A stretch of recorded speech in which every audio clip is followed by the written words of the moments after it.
Ciné 242 avec Hakim le Négro. Cool.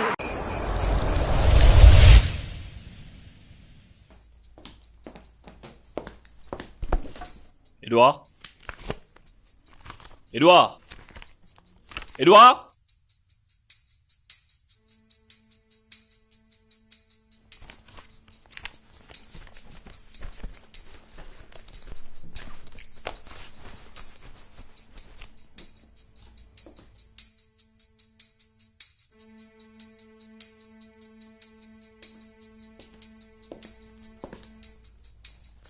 Édouard?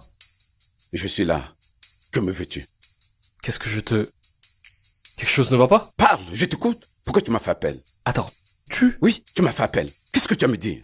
Attends, Édouard, t'es sûr que... Parle, mon Dieu! Pourquoi tu m'as fait appel? Qu'est-ce que tu as à me dire?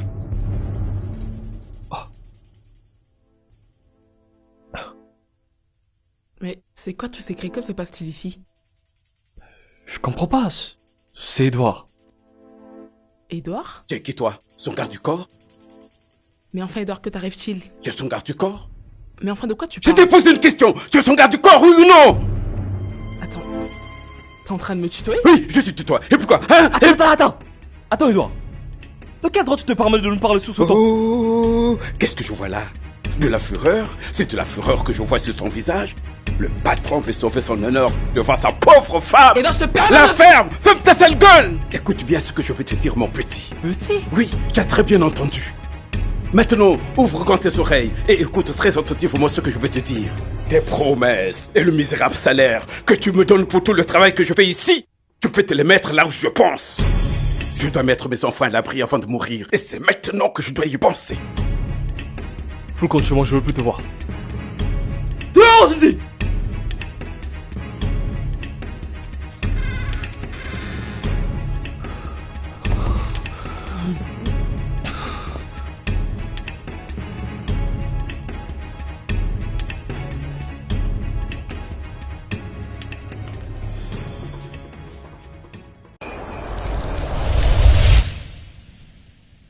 Allez, bonjour et bienvenue dans Ciné 242.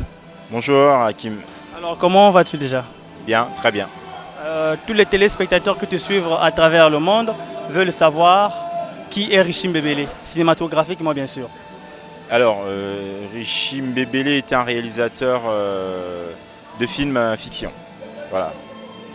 Est-ce qu'on peut savoir c'est quoi film fiction pour ceux qui veulent bien savoir le terme cinématographique? C'est un film qui relève de l'imagination, c'est-à-dire un film qui est fait à base d'une histoire purement imaginée. Voilà. Contrairement au documentaire dont l'histoire est tirée du réel. Voilà. Alors, Richim Bebele est dans le monde du cinéma, ça fait déjà combien de temps?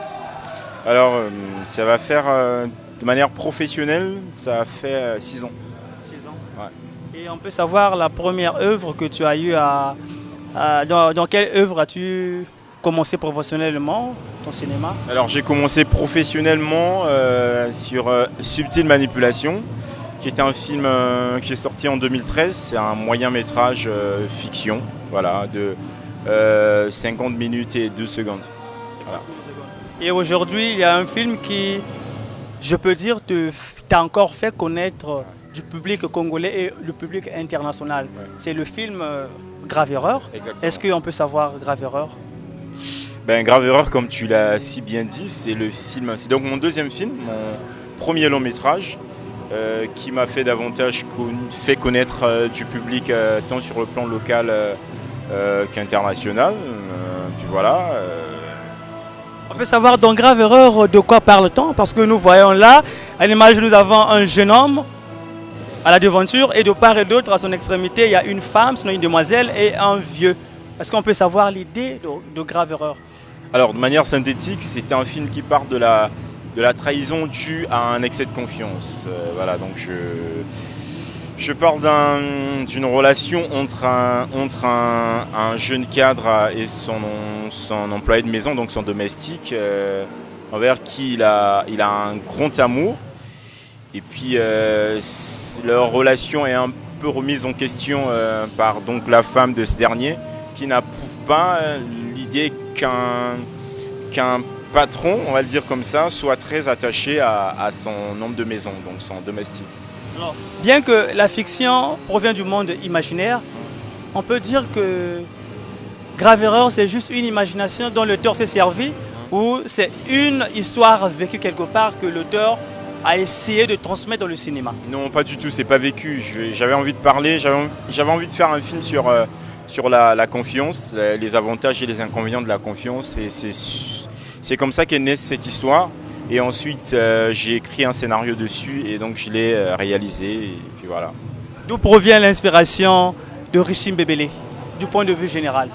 De l'observation et de l'analyse. Moi, je suis quelqu'un de très observateur et très analyste. On reproche, bon pas on reproche, les téléspectateurs, sinon ceux qui ont déjà savouré Grave Erreur, disent que Richie a trop utilisé un français académique, universitaire, à travers le langage de ses personnages. Tu approuves cela? Bon, après, je sais pas comment chacun perçoit ce que je fais moi. Ce que je pourrais dire à ce propos, c'est que mes personnages sont des... Vous le voyez, c'est des gens qui viennent pas de la rue, c'est des gens... mon protagoniste, par exemple, c'est un directeur dans une grosse boîte, donc on suppose qu'il a étudié, et puis sa femme est une femme instruite, et son domestique aussi est un homme instruit, son ami Fred vient de l'Europe aussi, c'est des gens hyper instruits. Enfin, moi je pense que le langage, il est au niveau de mes personnages. Après, je sais vraiment pas comment le public le perçoit, mais qui ne le perçoivent pas en dehors du contexte dans lequel je l'ai placé. Voilà, c'est dans un contexte purement lié au niveau de mes personnages. Alors, voilà. à entendre Richim Bebele, ces personnages étaient intellectuels et on peut se dire que ce film n'est pas destiné à d'autres catégories de personnes, c'est juste aux intellectuels.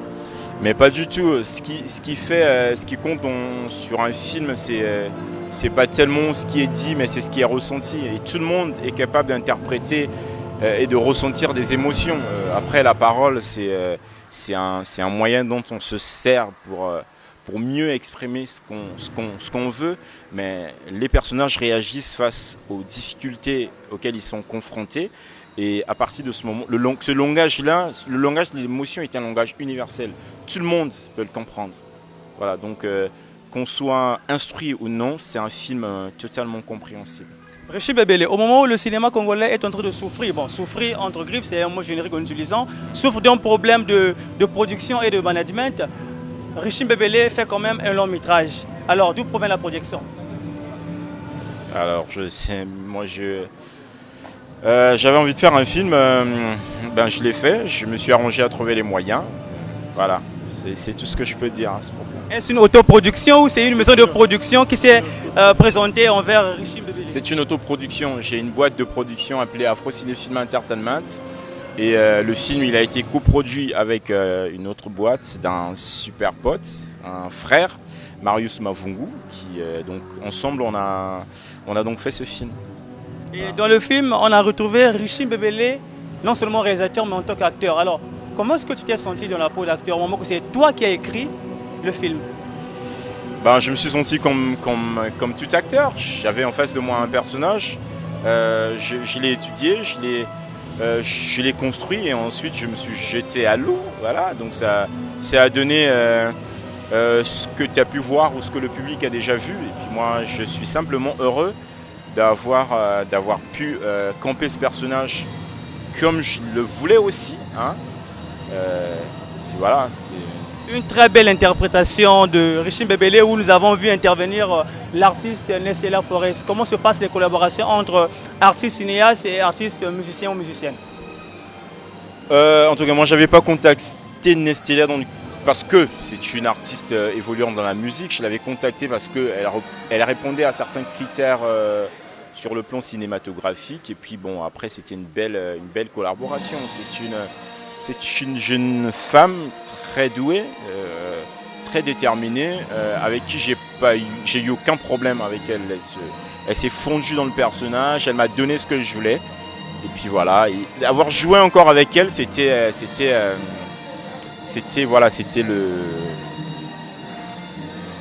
la plus-value.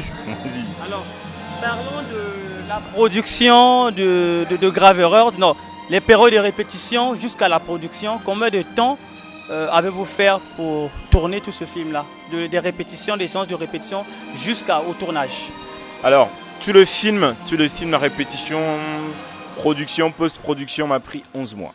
11 mois, donc pratiquement une année. Ouais, carrément. Alors, y a-t-il eu des difficultés de la production au tournage de ce film? Il n'y a jamais un film qui a été fait sur Terre qui n'ait pas rencontré de difficultés. Tout dans la vie, même mettre au monde, quoi.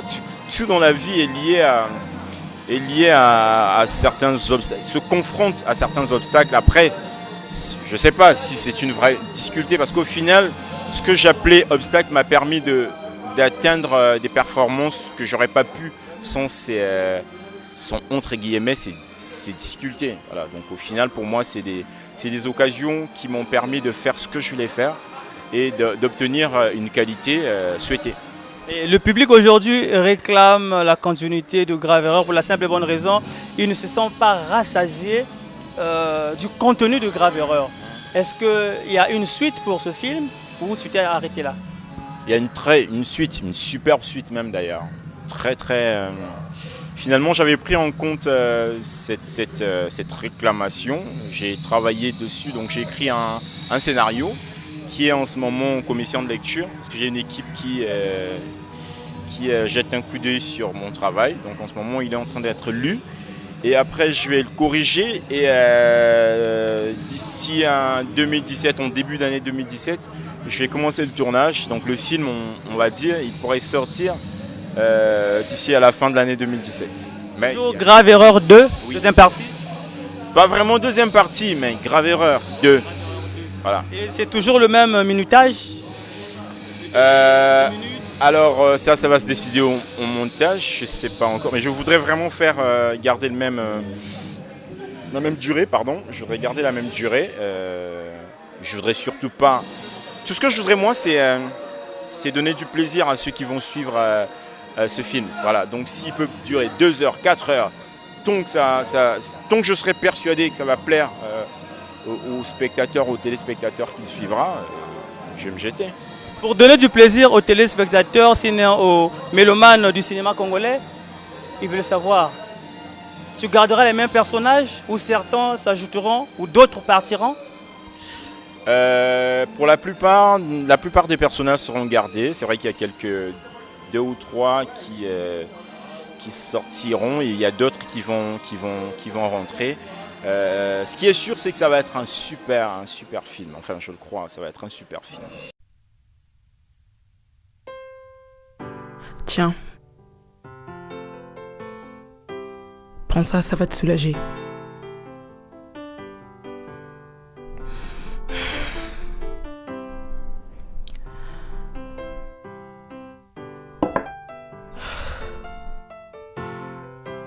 Je n'arrive pas à croire ce qui s'est produit aujourd'hui.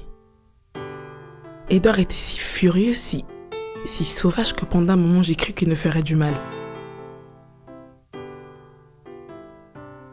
Chérie, tu crois qu'il est devenu fou? Non. Non, ce que j'ai vu là, c'est pas de la folie, c'est autre chose. Il avait l'air de savoir ce qu'il disait et ce qu'il voulait. Qu'est-ce qu'il voulait? Que je le renvoie. Il a fait tout ça dans le but d'être renvoyé. Mais pour quelle raison? C'est ce que je n'arrive pas à comprendre.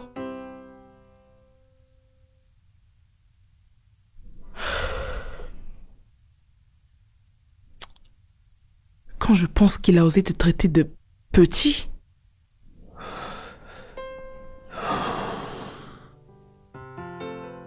Merci à vous tous qui nous avez suivis.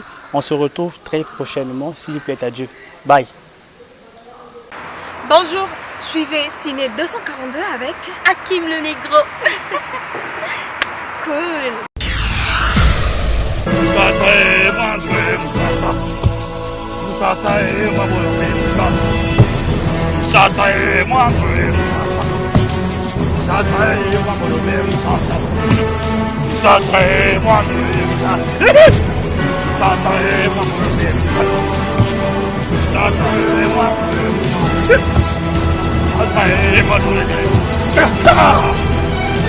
骨裂就清他，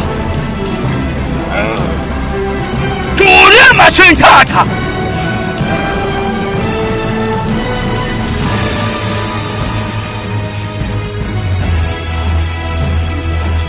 慢点，慢点，慢点。